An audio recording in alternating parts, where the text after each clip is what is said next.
एक रात की बात है। माता कौशल्या जी को सोते में अपने महल की छत पर किसी के चलने की आहट सुनाई दी। नींद खुल गई। पूछा कौन है। मालूम पड़ा श्रुत कीर्ति जी, सबसे छोटी बहू शत्रुघ्न जी की पत्नी थी। माता कौशल्या जी ने उन्हें नीचे बुलाया। श्रुत कीर्ति जी आई, चरणों में प्रणाम कर खड़ी हो गई। माता कौशल्या जी ने पूछा, श्रुति, इतनी रात को अकेली छत पर क्या कर रही हो बेटी? क्या नींद नहीं आ रही क्या? शत्रुघ्न कहाँ है? श्रुति कीर्ति की आंखें भर आईं। माँ की छाती से लिपट गईं, गोद में सिमट गईं और बोली, माँ, उन्हें तो देखे हुए 13 वर्ष हो गए। उफ! कौशल्या जी का हृदय कांप कर झटपटा गया। तुरंत आवाज लगाई। सेवक दौड़ कर आए। आधी रात ही पालकी तैयार हुई। माँ चल दी शत्रुघ्न जी की खोज में। आपको मालूम है शत्रुघ्न जी कहाँ मिले? अयोध्या के जिस दरवाजे के बाहर भरत जी नंदीग्राम में तपस्वी होकर रहते थे, उसी दरवाजे के भीतर एक पत्थर की शिला है। उसी शिला पर अपनी बाह का तकिया बनाकर लेटे मिले।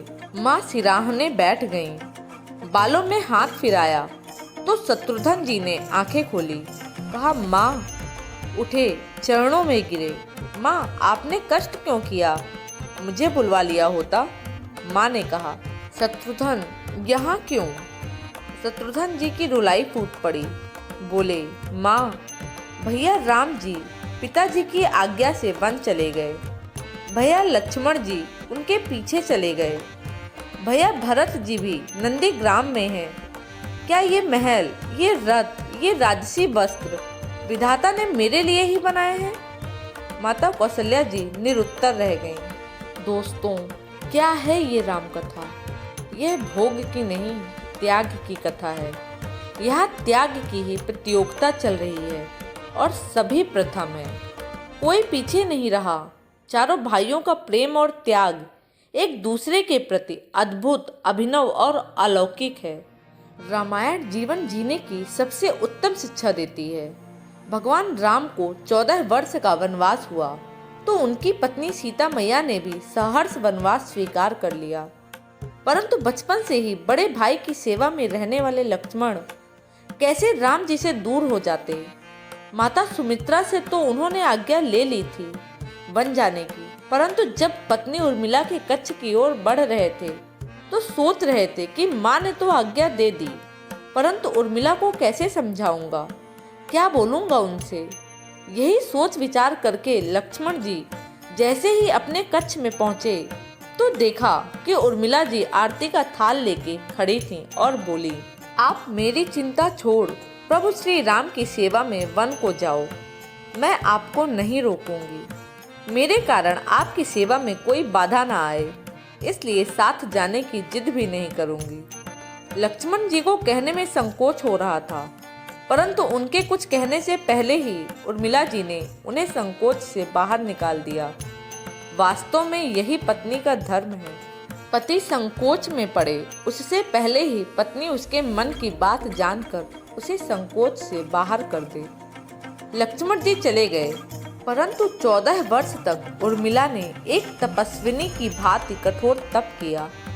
वन में प्रभु श्री राम, माता सीता की सेवा में लक्ष्मण जी कभी सोए नहीं, परंतु उर्मिला ने भी अपने महलों के द्वार कभी बंद नहीं किए और सारी रात जाग जाग कर उस दीपक की लौ को बुझने नहीं दिया। मेघनाथ से युद्ध करते हुए जब लक्ष्मण जी को शक्ति लग जाती है और हनुमान जी उनके लिए संजीवनी का पर्वत लेके लौट रहे होते हैं, तो बीच में जब हनुमान जी अयोध्या के ऊपर से गुजर रहे थे तो भरत जी उन्हें राक्षस समझकर बाण मारते हैं और हनुमान जी गिर जाते हैं। तब हनुमान जी सारा वृत्तांत सुनाते हैं कि सीता जी को रावण हर ले गया। लक्ष्मण जी युद्ध में मूर्छित हो गए हैं। यह सुनते ही कौशल्या जी कहती हैं कि राम को कहना कि लक्ष्मण के बिना अयोध्या में पैर भी मत रखे, राम वन में ही रहे। माता सुमित्रा कहती हैं कि राम से कहना कि कोई बात नहीं, अभी शत्रुघ्न है, मैं उसे भेज दूंगी। मेरे दोनों पुत्र राम सेवा के लिए ही तो जन्मे हैं। माताओं का प्रेम देखकर हनुमान जी की आंखों से अश्रुधारा बह रही थी। परंतु जब उन्होंने उर्मिला जी को देखा तो सोचने लगे कि यह क्यों एकदम शांत और प्रसन्न खड़ी हैं। क्या इन्हें अपने पति के प्राणों की कोई चिंता नहीं? हनुमान जी पूछते हैं, देवी आपकी प्रसन्नता का कारण क्या है? आपके पति के प्राण संकट में हैं। सूर्य उदित होते ही सूर्य कुल का दीपक बुझ जाएगा। उर्मिला जी का उत्तर सुनकर तीनों लोकों का कोई भी प्राणी उनकी वंदना किए बिना नहीं रह पाएगा। उर्मिला बोली, मेरा दीपक संकट में नहीं है, वो बुझ ही नहीं सकता। यह तो वो दोनों लीला कर रहे हैं। मेरे पति जब से वन गए हैं तब से सोए नहीं हैं। उन्होंने ना सोने का प्रण लिया था, इसलिए वे थोड़ी देर विश्राम कर रहे हैं और जब भगवान की गोद मिल गई तो थोड़ा विश्राम ज्यादा हो गया। वे उठ जाएंगे। और शक्ति मेरे पति को लगी ही नहीं, शक्ति तो प्रभु श्री राम को लगी है। मेरे पति की हर श्वास में राम है, हर धड़कन में राम, उनके रोम रोम में राम है, उनके खून की बूंद बूंद में राम है। और जब उनके शरीर और आत्मा में ही सिर्फ राम है तो शक्ति राम जी को ही लगी, दर्द राम जी को ही हो रहा होगा। इसलिए हनुमान जी आप निश्चिंत होकर जाएं, सूर्य उदित नहीं होगा। राम राज्य की नींव जनक जी की बेटियां ही थीं, कभी सीता तो कभी उर्मिला। भगवान राम ने तो केवल राम राज्य का कलश स्थापित किया, परंतु वास्तव में राम राज्य इन सबके प्रेम, त्याग, समर्पण और बलिदान से ही आया। जिस मनुष्य में प्रेम, त्याग, समर्पण की भावना हो, उस मनुष्य में राम ही बसते हैं। कभी समय मिले तो अपने वेद पुराण, गीता, रामायण को पढ़ने और समझने का प्रयास कीजिएगा। जीवन को एक अलग नजरिए से देखने और जीने का तरीका जरूर मिलेगा। लक्ष्मण सा भाई हो, कौशल्या माई हो, स्वामी तुम जैसा मेरा रघुराई हो। नगरी हो अयोध्या सी, रघुकुल सा घराना हो, चरण हो राघव के जहाँ मेरा ठिकाना हो त्याग भरत जैसा सीता सी नारी हो, लवकुश की जैसी संतान हमारी हो, श्रद्धा हो श्रवण जैसी सबरी सी भक्ति हो, हनुमत के जैसी निष्ठा और शक्ति हो। ये रामायण है पुण्य कथा श्री राम की। जय जय श्री राम।